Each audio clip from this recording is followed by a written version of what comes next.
हमारे पास शिक्षा नहीं है, हमारे पास जो बेरोजगारी है, हम अगर कोई कॉम्पिटिटिव एग्जाम देने जाते हैं तो उसमें बहुत नाइंसाफी होता है, कोई ट्रांसपेरेंसी नहीं है। ये जो सरकार है ये पूरा तानाशाही का सरकार है। पहले जो सरकार था वो एक करप्टेड सरकार था और ये तानाशाही का सरकार है। मैं जहाँ से जिस क्षेत्र से हूँ वहाँ का विधायक जो जीता है वो तो ऐसे नहीं बोल सकता है कि सिर्फ हम हिंदू कम्युनिटी के विधायक हैं, तब वो शासन मतलब चलाएंगे अच्छे से, किस तरीके से विकास होगा, किस तरीके से सबको लेकर ही विकास होता है। देखिए पश्चिम बंगाल में बीजेपी सरकार आने के बाद बुलडोजर पॉलिटिक्स हो रहा है, नीट का पेपर लीक हुआ है, बहुत कुछ चल रहा है पश्चिम बंगाल में। तो यंग जनरेशन का क्या मानना है ये बीजेपी सरकार को लेकर, बीजेपी का विकास क्या चल रहा है पश्चिम बंगाल में? तो चलिए यंग जनरेशन से बात करते हैं, क्योंकि हम लोग जानते हैं as a citizen young generation future है ये देश का, ये स्टेट का। तो चलिए उन लोगों से बात करते हैं और जानने की कोशिश करते हैं बीजेपी सरकार लेकर उन लोगों का क्या राय है।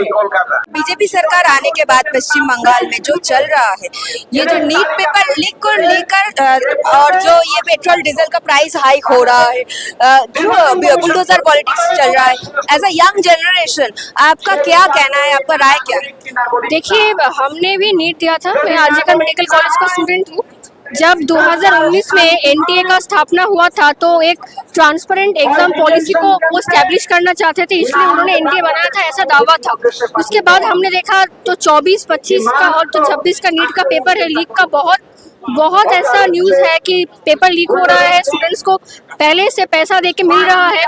इसके वजह से जो हो रहा है, जो स्टूडेंट गरीब है जिसके पास इतना पैसा नहीं है कि पेपर खरीद सके और ब्रिलियंट भी है, उन लोगों के पास से जो हायर एजुकेशन है उनका होप डिक्रीज होता जा रहा है।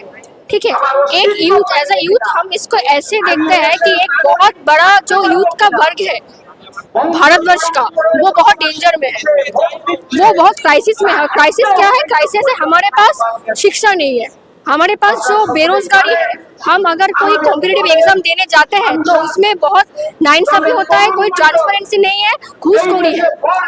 और आप अगर आप पूछे कि बंगाल में बीजेपी सरकार आई है, आके जो उन्होंने किया है, पहले ही बुलडोजर को उतार दिया। डेमोक्रेसी में पहले बातचीत होता है, उससे सॉल्यूशन निकलते हैं, पर ये बातचीत शुरू ही करते बुलडोजर से।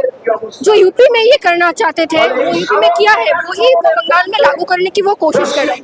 आप लोगों ने देखा कि फर्स्ट दमदम में, उसके बाद जो जादवपुर में बहुत सारे हॉकर्स को इस तरह से उठा दिया गया है। उठा कैसे दिया गया है? जो बहुत सालों से यहाँ पे जो मेहनत करके पैसा जो इनकम करते हैं उनको उठा दिया, और रात के अंधेरे में जो हमारा बंगाल का जो यूथ है, जो हमारा नागरिक समाज है, उन सबको बेरहमी से पीटा है। 1:30 बजे रैफ उतार के बहुत पीटा है। उसके बाद कई लोगों को गिरफ्तारी भी किया गया है।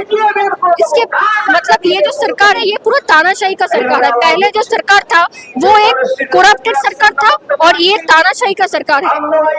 बंगाल के लोगों ने बहुत आशा से वोट दिया था कि परिवर्तन हो, अच्छा कुछ हो, पर एक कहावत है ना, morning shows the day and the morning is too bad for us. BJP সরকার আসার পর আমরা দেখেছি পশ্চিমবঙ্গে যে বুলডোজার চলেছে, নিটের পেপার লিক হয়েছে, গ্যাসের প্রাইস বেড়েছে।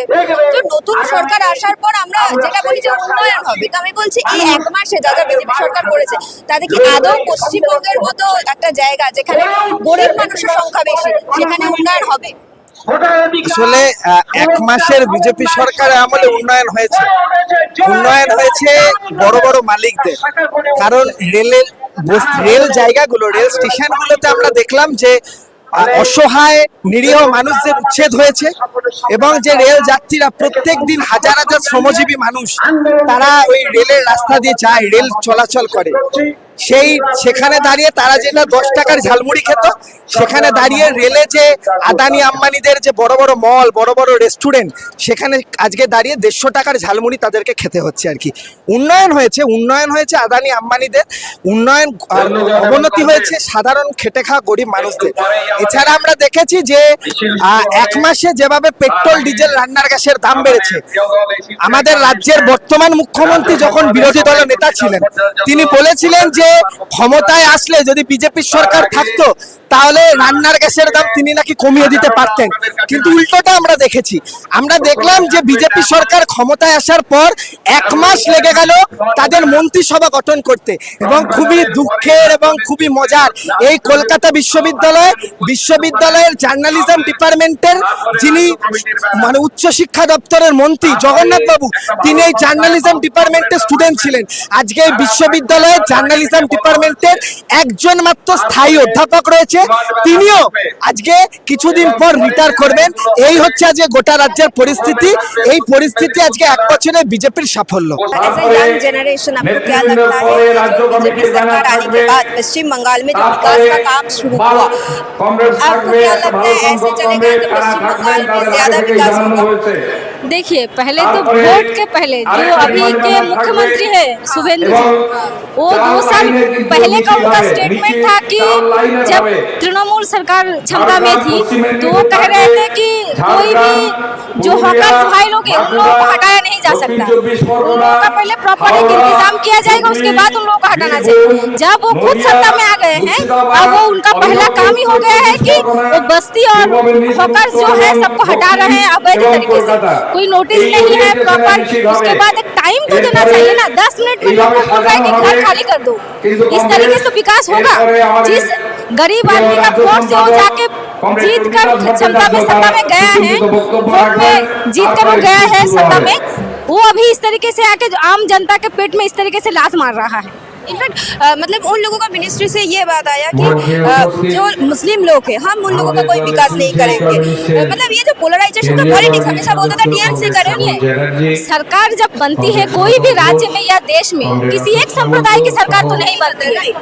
हम लोग वोट सभी मुस्लिम और हिंदू सभी वोट दे रहे हैं, जिसको जो पसंद आ रहा है उसको वोट दे रहे हैं, लेकिन मेजोरिटी जब वोट उनको मिला है, वो लोग सत्ता में गए हैं, तो कोई एक कम्युनिटी की सरकार कैसे हो सकती है? पूरा होल कम्युनिटी की सरकार होनी चाहिए, सबकी सरकार होगी। मैं जहाँ से जिस क्षेत्र से हूँ वहाँ का विधायक जो जीता है वो तो ऐसे नहीं बोल सकता है कि सिर्फ हम हिंदू कम्युनिटी के विधायक हैं, मुस्लिम कम्युनिटी के विधायक हम नहीं होंगे, तो सरासरी ऐसा बोलना ही गलत है उन लोगों का। तब वो शासन मतलब चलाएंगे अच्छे से किस तरीके से, विकास होगा किस तरीके से? सबको लेकर ही विकास होता है। उनका जो ये क्या बोले जाएंगे स्टेटमेंट है हिंदू राष्ट्र बनना चाहिए, आपको लगता है बीजेपी ये बना पाएगा?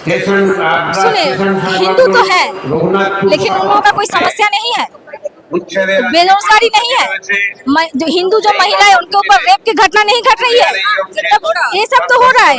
हिंदू लोगों को भी तो वो लोग सेफ नहीं कर पा रहे हैं, तो अलग से हिंदू राष्ट्र बनाएंगे, उसमें किन लोगों को सेफ रखेंगे? वो एक प्रश्न है हम लोगों उन लोगों के पास।